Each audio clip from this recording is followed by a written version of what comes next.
Hello traders, welcome back to our channel. दोस्तों, आज के दिन में हम 1 मिनट के कैंडल की एक ऐसी स्ट्रैटेजी देखेंगे कि जो अगर चार्ट पे बनती है तो उसके बाद एक बड़ी सी मूव चार्ट पे आती हुई दिखती है। दोस्तों, अगर आपने ऑब्जर्व किया होगा कि जब भी सडनली कोई भी स्टॉक में इंट्राडे बेसिस पे बड़ी सी मूव आती है तो वो मूव की शुरुआत एक छोटे से 1 मिनट कैंडल से होती है।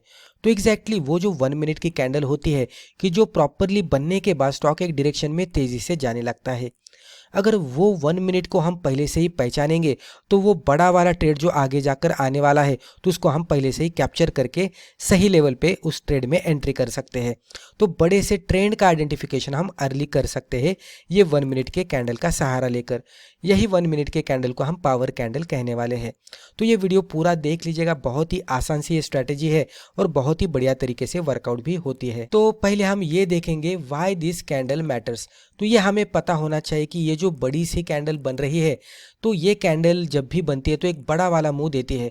तो ये कैंडल मैटर क्यों करती है, ये कैंडल में ऐसा क्या होता है कि जो बनने के बाद एक बड़ी सी मुंह देखने को मिलती है। तो उसके पीछे के रीज़न हम पहले देखते हैं। तो a large 1 minute candle means, तो यहाँ पे आप इस पे थोड़ा सा ध्यान दे सकते कि यहाँ पे हमने क्या लिखा है, अ लार्ज 1 मिनट कैंडल। तो सिंपली 1 मिनट कैंडल यहाँ पे हमने नहीं लिखा है, यहाँ पे हमने क्या लिखा है, तो 1 मिनट की लार्ज कैंडल बननी चाहिए। तो छोटी सी कैंडल का कोई मतलब नहीं है, इस तरह की 1 मिनट की एक पहले बड़ी कैंडल बननी चाहिए।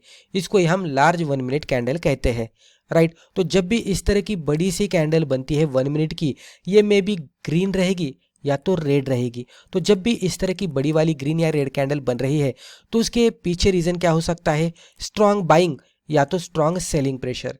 अगर ग्रीन कैंडल रहेगी तो स्ट्रॉन्ग बाइंग इसमें आई है, या तो अगर रेड कैंडल रहेगी तो स्ट्रॉन्ग सेलिंग इसमें आई है। इस तरह से हम कंसिडर कर सकते हैं।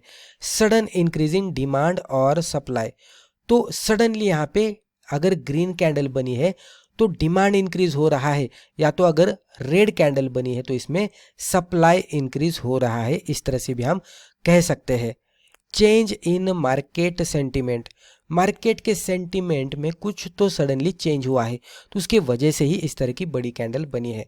यानी कि मार्केट साइडवेज में रहेगा, डाउन ट्रेंड में रहेगा या तो अप ट्रेंड में रहेगा, सडनली कुछ तो मार्केट के सेंटीमेंट में चेंज होता हुआ दिख रहा है। तो ये कैंडल हमें वही बताती है।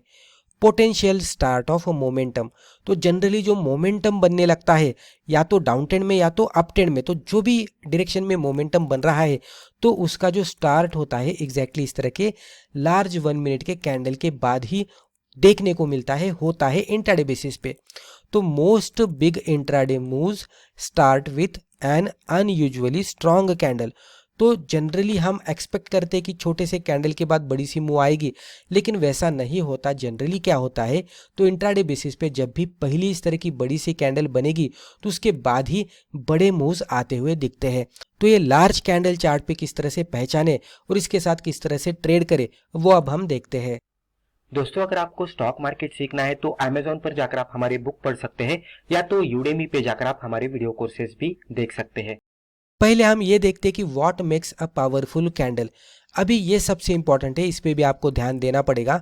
Not every big candle is important. जब भी कोई भी इस तरह की बड़ी कैंडल बन रही है तो उसको हम पावर कैंडल नहीं कहेंगे।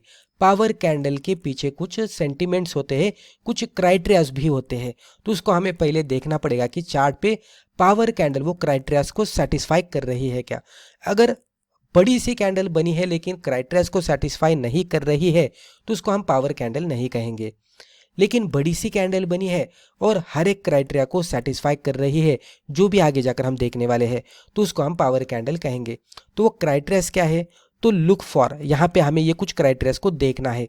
तो candle size, the candle should be significantly larger than the previous 5-10 candles.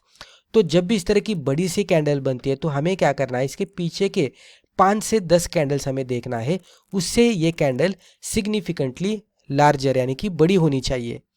Volume, volume should be at least 2x the recent average volume. अभी इसका मतलब क्या है, तो ये जो बड़ी सी कैंडल बनी है उसके नीचे वॉल्यूम का एक इस तरह से बार आपको देखने को मिलेगा। तो आपको क्या करना है, ये बार को प्रीवियस कुछ 8-10 कैंडल्स के वॉल्यूम के बार से कंपेयर करना है। इसका एवरेज वॉल्यूम आपको आसानी से अंडरस्टैंड हो जाएगा इवन कैंडल्स के जो भी बार्स रहते हैं, वॉल्यूम के जो भी बार्स रहते हैं, उसकी साइज देखकर उससे एवरेज से ये डबल है क्या या तो उससे ज़्यादा है क्या, तो वो हमें देखना है। इवन आप इतना भी देख सकते हैं कि प्रीवियस वॉल्यूम के बार से यहाँ पे वॉल्यूम में बार में बढ़ोतरी आई है क्या, हाइट इसकी ज़्यादा है क्या, तो वो भी आप देख सकते हैं, आसानी से पता लगता है। चार्ट पे मैं आपको बताऊंगा कि किस तरह से देखना है। तो वो अगर सिचुएशन दिख रही है तो इसको भी हम पावरफुल कैंडल कहेंगे।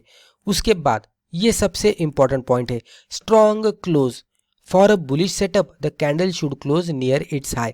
इसका मतलब क्या है, जब भी कोई भी बुलिश कैंडल बनती है, 1 मिनट की कैंडल बनती है, बड़ी सी कैंडल बनती है और अच्छे खासे वॉल्यूम के साथ बनती है, तो इसके साथ एडिशनली ये भी क्राइटेरिया सेटिस्फाई होना उतना ही इंपॉर्टेंट है। अगर बुलिश ग्रीन कैंडल बनी है तो उसका जो क्लोज हुआ है तो वो हाई के नज़दीक हुआ है, वो देखना पड़ता है, तभी उसको स्ट्रांग माना जाएगा। जब भी बियरिश रेड कैंडल बन रही है तो वो रेड कैंडल का जो क्लोज हो रहा है तो वो लो के नज़दीक हो रहा है, वो भी देखना पड़ता है, उसको स्ट्रांग कैंडल कहते हैं। Strong bullish candle and strong bearish candle. तो जब भी इस तरह का क्लोजिंग मिलता है तो वो भी कैंडल अगर ये क्राइटेरिया को सेटिस्फाई कर रही है तो इसको भी हम पावर कैंडल कहते हैं। तो अभी सब क्राइटेरिया जो भी हमने अभी देखे हैं, ये सभी क्राइटेरिया को अगर कोई कैंडल सेटिस्फाई करती है तो उसको हम पावरफुल कैंडल कहते हैं। तो पहले हमें ये पावरफुल कैंडल को ढूंढना है। अब मान लीजिए कि हमें ये पावरफुल कैंडल मिलती है तो हम इसमें ट्रेड किस तरह से करेंगे वो देखते हैं। तो यहाँ पे आप देख सकते हैं हाउ टू ट्रेड। तो ट्रेड करने के लिए हमने यहाँ पे कुछ स्टेप वाइज इसको डिवाइड किया है स्टेप्स में। तो 1 बाय 1 स्टेप हम देखते हैं, जिसमें कि पहली स्टेप तो हमने ऑलरेडी देखी, wait for the power candle. तो बड़ी सी लार्ज वाली कैंडल 1 मिनट की, जो कि हमने जो अभी सेटिस्फाई होते हुए क्राइटेरियाज को देखा है, तो वो क्राइटेरियाज को सेटिस्फाई करती हुई कैंडल अगर हमें दिखती है तो हम उसको पावर कैंडल कहेंगे। वो चार्ट पे बन रही है क्या, उसका हम इंतजार करेंगे। जैसे ही वो कैंडल बनेगी हमें उसके अकॉर्डिंग एंट्री एग्जिट करना है। तो स्टेप 2 में हमें क्या करना है, ट्रेडिंग करने से पहले वो पावर कैंडल के हाई एंड लो मार्कआउट करके रखना है। जैसे ही इस तरह की बड़ी वाली कैंडल बनेगी तो इसके हाई लो हमारे पास रहेंगे, राइट। ये जो भी हाई लो इसके है तो इसका हाई और लो हमें मार्कआउट करके रखना है। अभी हाई और लो मार्कआउट करने के बाद वेट फॉर कंसोलिडेशन। यहाँ पे इसके अंदर कुछ समय के लिए कुछ कैंडल्स प्रिपेयर होने चाहिए। इमीडिएट बेसिस पे ब्रेकआउट या तो ब्रेकडाउन नहीं मिलना चाहिए। कुछ कैंडल्स यहाँ पे 5, 10, 15 कैंडल्स 1 मिनट के बन सकते हैं जो कि ये रेंज के अंदर प्रिपेयर हो रहे हैं, तो इसको हम कंसोलिडेशन कहेंगे। तो उसका भी इंतजार करना है और उसके बाद हमें ट्रेड दी ब्रेकआउट, तो उसके बाद हमें ब्रेकआउट पे ट्रेड करना है।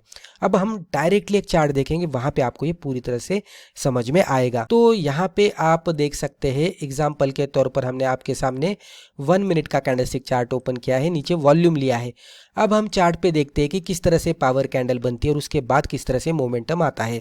तो पहले स्टॉक इस तरह से धीरे धीरे ऊपर के साइड में जा रहा था, सब कैंडल यहाँ पे छोटे छोटे बनते हुए दिखे। यहाँ पे वॉल्यूम भी नीचे आपको छोटा दिखेगा, खाली यहाँ पे वॉल्यूम आपको बड़ा सा आता हुआ दिखा है। लेकिन ये कैंडल देखेंगे तो कैंडल रेड भी बनी है, वॉल्यूम भी आया है, लेकिन इसको हम पावर कैंडल नहीं कहेंगे। क्यों नहीं कहेंगे, क्योंकि इसकी जो क्लोजिंग हुई है ये लो के नज़दीक नहीं हुई है, ये ऊपर जाकर क्लोजिंग हुई है, तो ये पावर कैंडल नहीं होती। तो जब भी अपर शैडो या लोअर शैडो बड़ी देखने को मिलती है तो उसको हम पावर कैंडल नहीं कहेंगे।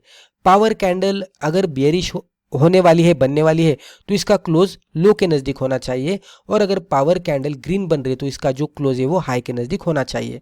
इसलिए हमने ये रेड कैंडल को कंसिडर नहीं किया। उसके बाद देखेंगे तो यहाँ पे ये ग्रीन वाली एक बड़ी सी कैंडल बन गई जिसको हमने पावर कैंडल कहा। अब ये कैंडल को हमने पावर कैंडल क्यों कहा है, तो उसके पीछे कुछ रीज़न है। ये कैंडल्स ने हमारे हर एक क्राइटेरिया को सेटिस्फाई किया है। पहला क्राइटेरिया, ये लार्ज कैंडल बन गई। अगर हमने प्रीवियस कुछ कैंडल्स को देखा, 5 से 10 कैंडल को देखा, तो उससे कंपेरेटिवली यहाँ पे एक लार्ज साइज वाली कैंडल देखने को मिली।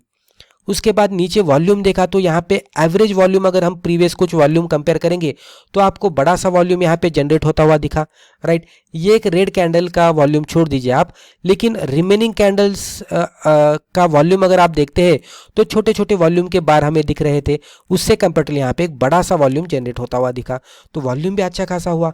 उसके बाद ये कैंडल का क्लोज अगर आप देखेंगे तो आपको देखने को मिलेगा कि इसका क्लोज भी हाई के नज़दीक हुआ है, क्योंकि ये बुलिश कैंडल है, तो इसको भी इसने सेटिस्फाई किया, तो ये पावर कैंडल हमने इसको कहा।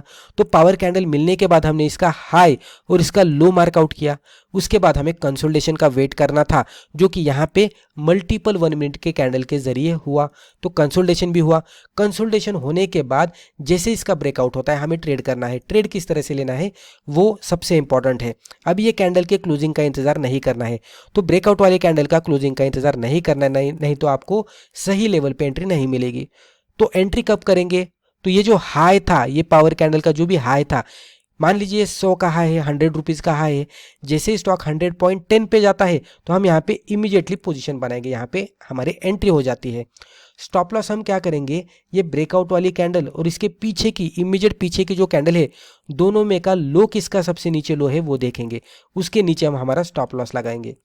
जो भी एंट्री से स्टॉप लॉस का डिस्टेंस बन रहा है वहां से हम हमारा 1:2 के हिसाब से टारगेट कैलकुलेट करेंगे, जो कि आप यहाँ पे लगभग ये लेवल तक आ सकता है। एंट्री से स्टॉप लॉस का डिस्टेंस इतना था, एंट्री से टारगेट यहाँ पे मिला। हालांकि ये ऊपर गया था, लेकिन 1:2 के हिसाब से हमें यहाँ पे आसानी से मोर देन 1:2 एक्चुअली यहाँ पे मिला है, लेकिन आसानी से 1:2 हमें यहाँ पे 1 2 3 2 से 3 मिनट में ही टारगेट हिट होता हुआ दिख रहा है, क्योंकि ये 1 मिनट के कैंडल है। तो इस तरह से मोमेंटम को कैप्चर किया जाता है। और इमीडिएट बेसिस पे मूव जब भी आती है तो ग्रीड नहीं करना चाहिए, जैसे ही टारगेट आता है एग्जिट भी करना चाहिए। इसके पीछे के सेंटीमेंट क्या थे, पावर कैंडल ने इंडिकेशन दिया, उसके बाद कंसोलिडेशन हुआ, उसके बाद ब्रेकआउट हुआ। ब्रेकआउट पे वॉल्यूम आप देख सकते हैं, प्रीवियसली जो पावर कैंडल का वॉल्यूम था उससे भी ज़्यादा वॉल्यूम यहाँ पे देखने को मिला, और ये वॉल्यूम ने ही ये मूव को जनरेट किया और उसका फ़ायदा लेकर हमने यहाँ पे एग्जिट किया। तो इस तरह से बड़े मूव के बाद एग्जिट किया जाता है, एंट्री नहीं की जाती। तो ये सही तरीका होता है एंट्री और एग्जिट करने का। तो इस तरह से सिंपल सा पावरफुल कैंडल को हम देखकर इंट्राडे में यहाँ पे एक बढ़िया सी ट्रेडिंग कर सकते हैं। यहाँ पे पेशेंस सबसे इंपॉर्टेंट होता है, क्योंकि हमें पहला पेशेंस ये पावर कैंडल को ढूंढने के लिए इस्तेमाल करना पड़ेगा, और वही पेशेंस का स्किल हमें यहाँ पे भी इंप्लीमेंट करना पड़ेगा ब्रेकआउट वाले कैंडल को ढूंढने के लिए। क्योंकि पावर कैंडल आपको मिलने के बाद आपको यहाँ पे कंसोलिडेशन का भी वेट करना है। तो पहले पावर कैंडल का वेट, फिर कंसोलिडेशन का वेट, और फिर ब्रेकआउट का वेट। तो ये पेशेंस गेम है, राइट। तो जब भी आप पेशेंस रखकर ट्रेड करेंगे तो आपको इस तरह का रिजल्ट मिलेगा, जो कि 2-3 मिनटों में ही आपको आपका टारगेट आता हुआ दिखेगा। तो दोस्तों, मुझे लगता है कि वीडियो के जरिए जो भी इन्फॉर्मेशन हमने आपके साथ शेयर की है आपको वैल्यूएबल लगी होगी। वीडियो अगर फायदेमंद लगा तो वीडियो को लाइक ज़रूर कीजिएगा, और इसी तरह के बिगिनर फ्रेंडली वीडियोस आगे भी जाकर देखने के लिए हमारे चैनल को सब्सक्राइब करके बेल आइकन को भी क्लिक कीजिएगा। धन्यवाद।